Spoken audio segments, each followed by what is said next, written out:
RG Kar medical college ও হাসপাতালে তরুণের চিকিৎসক খুন নিয়ে অযথা বিরোধীরা রাজনীতি করছে বলেই অভিযোগ রাজ্যের শাসক শিবিরের।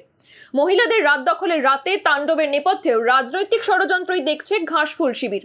সেই একই অভিযোগের সুর এবার শোনা গেল কামারহাটির তৃণমূল বিধায়ক মদন মিত্রের গলায়।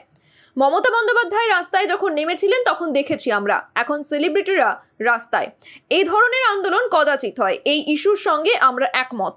এটা একার কাজ নয়, অনেকে আছে, বের করুক সিবিআই, দাবি মদনের।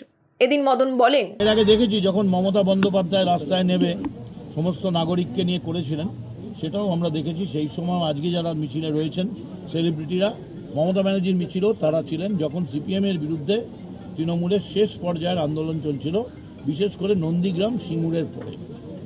এই ধরনের আন্দোলন কখনোই হয় না, কদাচিৎ হয়, কারণ এর জন্য একটা ইস্যু দরকার হয় এবং এই ইস্যুর সঙ্গে আমরা সম্পূর্ণ একমত।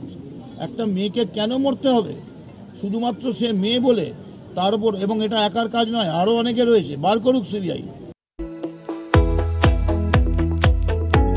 আপনারা দেখছেন ইউএন লাইভ, বাংলা খবরের শেষ কথা।